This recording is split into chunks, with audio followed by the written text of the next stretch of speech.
Hi there, this is Tata, and welcome to Adjusting Time Post Show. It is Monday, August 30th, 2023, it is Wednesday, August 30th, 2023, and tonight I'll be talking about AEW Dynamite. Now, tonight's Dynamite was a go-home show to All Out, but let's kick things off talking about this Acclaimed segment. You can't wait to hear about this terrible Dynamite? Yeah, okay. So the Acclaimed, they did a ribbon-cutting ceremony, and Billy Gunn says that Daddy Ass is back. He goes on to say that he was only gone for one day because, at All In, he was badass Billy Gunn. He wasn't Daddy Ass. And so there's this one spot where Max Caster, he's got tiny scissors. So Daddy Ass tells him to use his big scissors. And Anthony Bowen's talking about how it's time to usher in a new era in the trios division. It's their house now. It's the house of ass. And they start talking about how the trios titles are dull and that, they wear a lot of pink. So they introduced brand new trios titles. Here they are in case you haven't seen them. As you can see, they're hot pink. I personally like it. I don't know if some people don't. Some people may not, but I really like these titles. And then they show the back of the titles, and it's like in the form of scissors so that you can scissor the titles, which I think is so hilarious. I kind of like the new Trios Championship, right? I hope they have those on sale on AEW Shop. And they go on to say that they're going to defend the titles on Collision. And of course, Anthony Bowens ends by saying, "Scissor me, Daddy Ass." So, like I said, I really like those trio titles. What are you guys' thoughts on those new trio titles? Are you digging the hot pink here?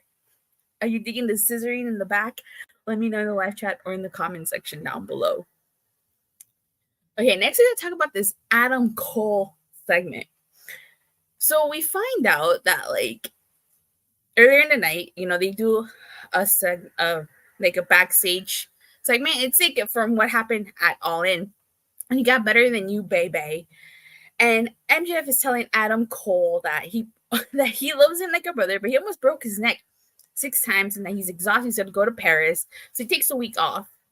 And that MJF says that him and Adam Cole will be defending their ROH tag titles at All Out versus the winner of the Battle Royal. And MJF would defend his title at Grand Slam against the winner of the World Title Eliminator Tournament. So this leads into the Adam Cole in-ring segment. Now, I have to be completely honest, I was surprised by that. This build to All Out is terrible. Well, because it's only a week after All In. That's why. So I was really surprised by that because that tells me if MJF is not defending the title, then what's the main event? Different color straps for titles are a nice touch. WWE had several over the years. Yeah, that's true. I think adding a color to the straps makes the titles pop a little bit. Black is okay because it matches with everything, but adding color definitely adds some flavor to it. So I have a feeling as to what match is going to main event, but I'll talk about that when I get there. But so MJF is not defending his title at All Out.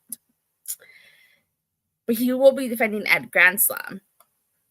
So like he says, Adam Cole comes out and he starts talking about how, at All In, it was one of the greatest stories ever told, and he wants to thank everybody who watched it or who was there live, and that it wasn't a perfect main event because, he lost and he got hurt. It hurt that he lost.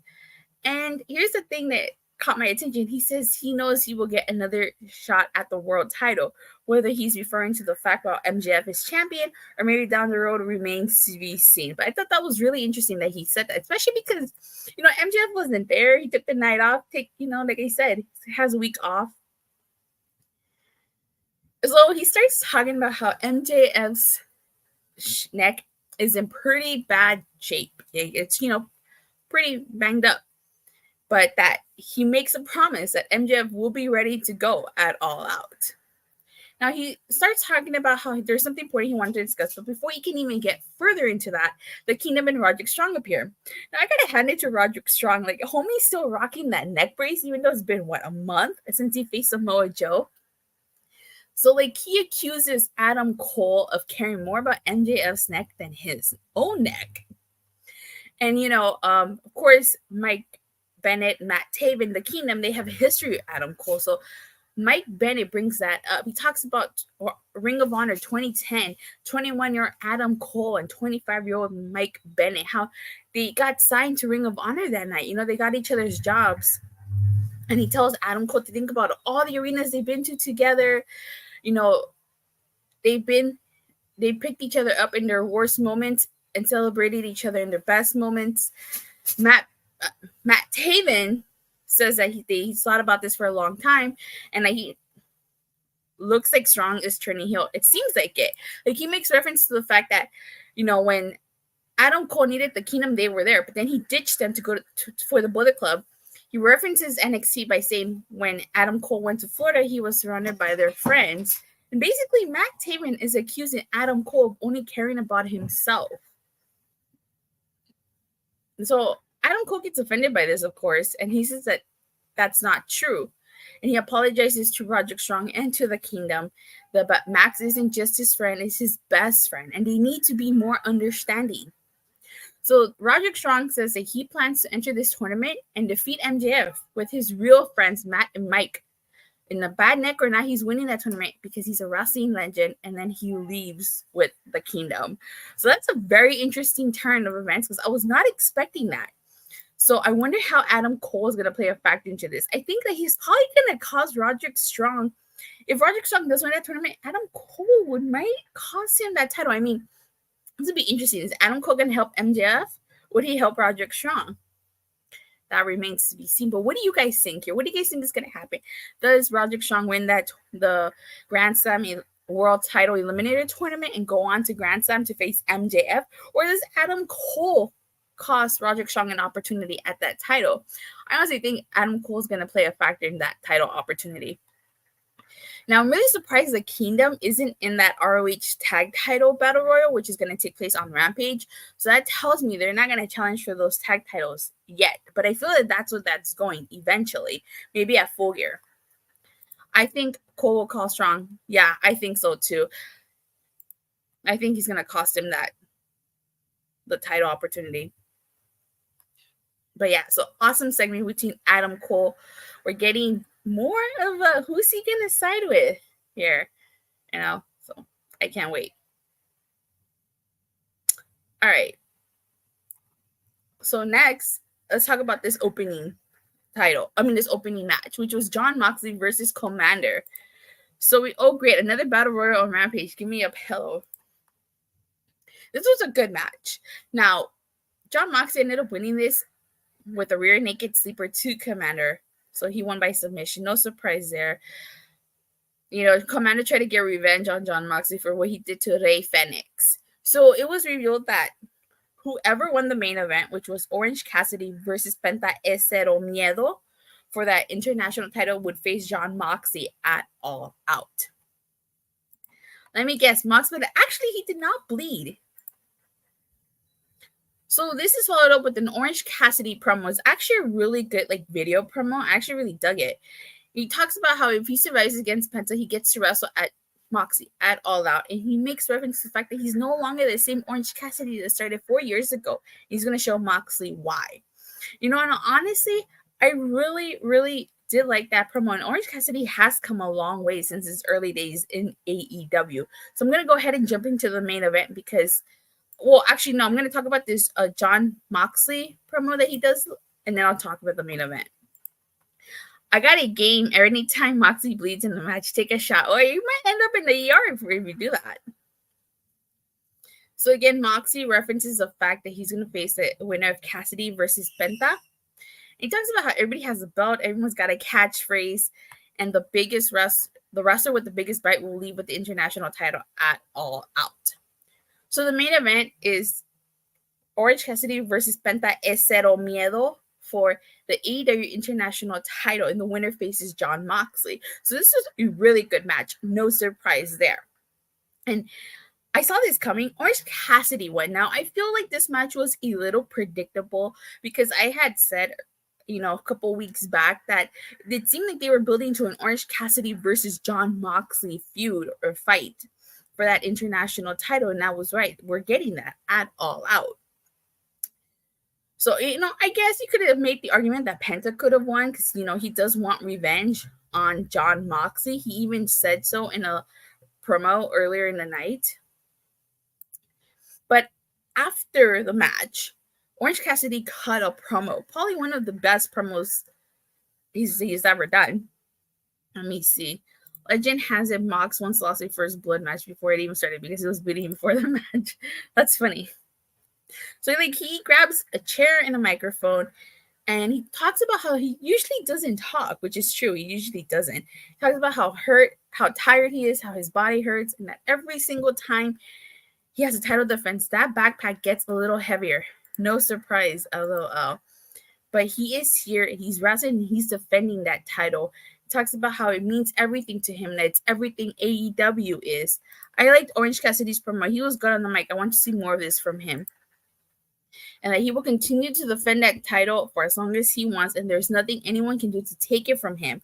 Moxley better bring more than a fork. He doesn't have a catchphrase, and then Moxley comes out. They confront each other, and Moxley flips up Orange Cassidy. So I actually really like this promo. We need to see more of this type of Orange Cassidy in AEW. Now, I will say this. I like Orange Cassidy, and he's had a great title reign. He's had many title defenses. But I honestly feel like Jon Moxley is going to be the person to take the title off of Orange Cassidy. Because if not Jon Moxley, then realistically, who else can take that title? In my opinion, it's going to be Jon Moxley. He's taking that title off Orange Cassidy. But you know what? It's going to be a good match. And I honestly think this match, with CM Punk being suspended and MJF not defending the AEW title at All Out, I honestly think this is going to main event. So, if it does main event, good for Orange Cassidy, main eventing All Out. So, all right. So now let's talk about this Young Bucks FTR segment that that happened at All In. So the Bucks are talking about how, they just lost their cool and FTR wanted to show them respect. And we find out at All Out, it's going to be the Bullet Club Gold versus the FTR and the Young Bucks. Now, the reason why that happened is because Bullet Club Gold showed up and wanted to kick the Young Bucks out of the locker room, claiming it was a winner's room. We get a Toni Storm backstage interview where she talks about how she's happy for Saraya, but says that Saraya forgot her part in the script. She can't trust Shida, Dr. Britt Baker, DMD, or anybody else. She says Ruby left her. She doesn't have friends anymore. So I would have thought that meant the Outcasts were broken up. But apparently, we're getting this match on Collision. The Outcasts versus Dr. Britt Baker, DMD, Hikaru, Shida, and Kris Statlander here. So I guess they're not broken up. Maybe they will break up. Honestly, if the Outcasts break up, they really didn't do much with the Outcasts. I'm so disappointed that we did not get a blood and guts match, which I felt that was leading towards with the rivalry with the originals or the homegrown talent. I think they would break up on Collision. I think so too.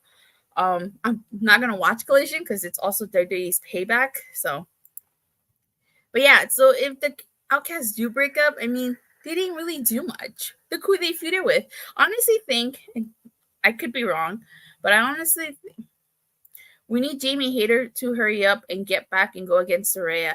So I honestly think that if Jamie Hayter hadn't gotten injured, we probably might have gotten that blood and guts match. And I honestly think if Jamie Hayter hadn't gotten injured, we probably would have gotten Saraya versus Jamie Hayter at All In. Same, I'll be watching Payback as well. Hopefully it's not 4 hours too long. But what do you guys think? Do you guys think if Jamie Hayter hadn't gotten injured, would we have gotten blood and guts? Would we have gotten Saraya versus Jamie Hayter at All In? Let me know in the live chat or in the comment section down below. We get Chris Jericho he comes out with Sammy Guevara. Talks about how they should be happy and festive because it was one of the greatest weekends in his career. I agree. No 4 hours. If it does, then there's a problem. Yeah, definitely. Especially, I feel always, when we get long pay-per-views like that, I always feel sorry for the East Coasters because you guys have it the worst.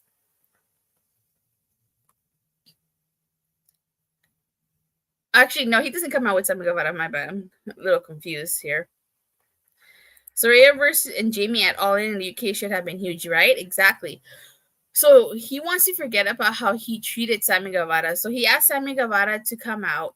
And, he apologizes to him about he shouldn't have taken out his frustrations. So I really like that they throw jabs back and forth. Like Chris Jericho says that if he would have just hit Will Ospreay a little harder with the bat, maybe they would have won. Sammy thinks if Jericho would have hit Ospreay with the Judas effect just a little harder, he would have won. And so, like, Sammy says if he didn't follow if he didn't have Chris Jericho's back, he would have been on the show. Jericho says if Sammy follows advice next year, he will be.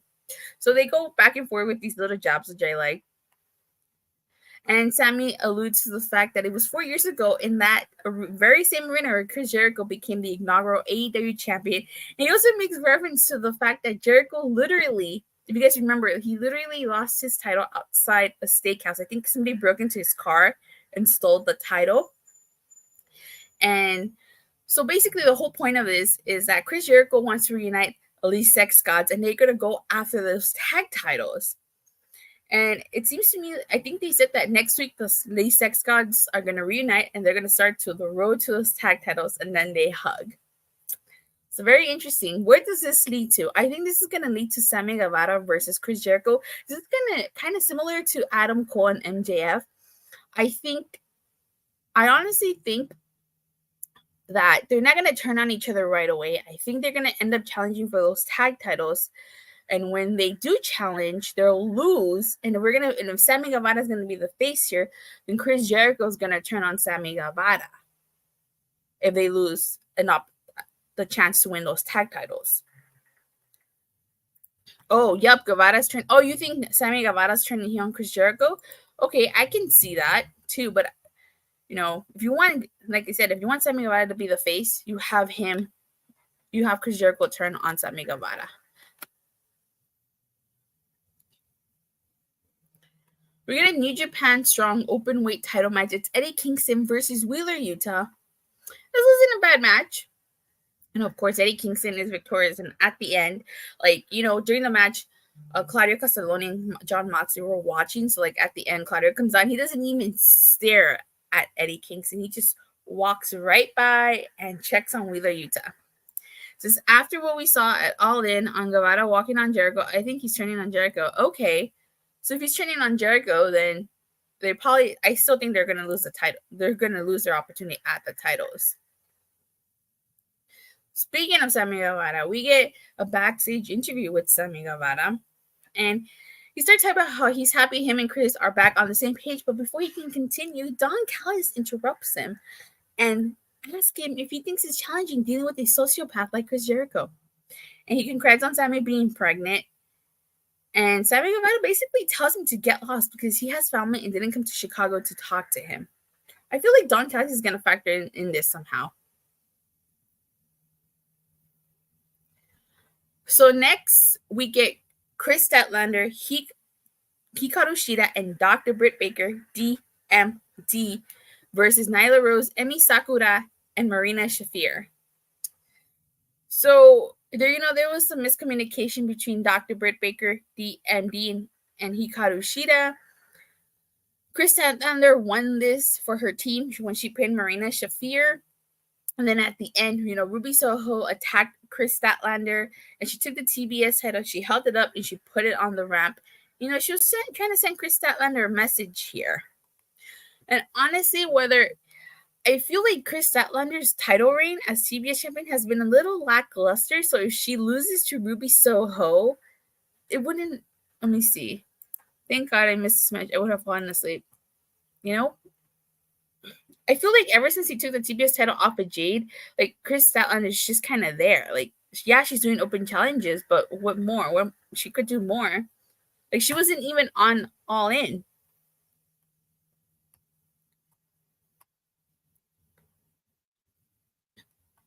So we get Konosuke, Takeshita, and Don Callis talking strategy. You know, he's like showing him different parts of Kenny Omega that are injured. And then at the end, he says, if all else fails, they got a backup strategy. So I'm going to stop right there because after that, we get the Acclaimed segment, which I already talked about. So tonight's Dynamite, you know, this is a go-home show. This is supposed to sell you all out. And I don't feel like this really did its job. You know, the purpose of the go-home show is to get you hyped and excited for the pay-per-view. The TBS Championship needs to be booked good. Statlander has done nothing with it. Exactly. She's done nothing with it except do open challenges. But now, there were some things I liked, some things I disliked about this. But if you wonder what happened, apparently Tony Khan tweeted this before the show, saying that due to minor illnesses to big talent traveling this week and Hurricane Idalia affecting flights, I've changed some plans for AEW Dynamite tonight. So that would explain a lot. You know, this show was okay. It could have been better, but you know, with the changes that he made, let me see. Seeing Good Burger on the big stream for me was better than this abysmal show. Made my right decision. Oh, how was Good Burger, by the way? I've been curious about that. You know, it's been a while since I've seen the original Good Burger, so I definitely should probably rewatch that. The show sounds like a 2 out of 10. You know, I'm gonna say I'm gonna be a bit more generous. I did like some stuff on here, but I just felt like, you know, how's this gonna get me hyped for All Out? So I'm gonna give it a let me see.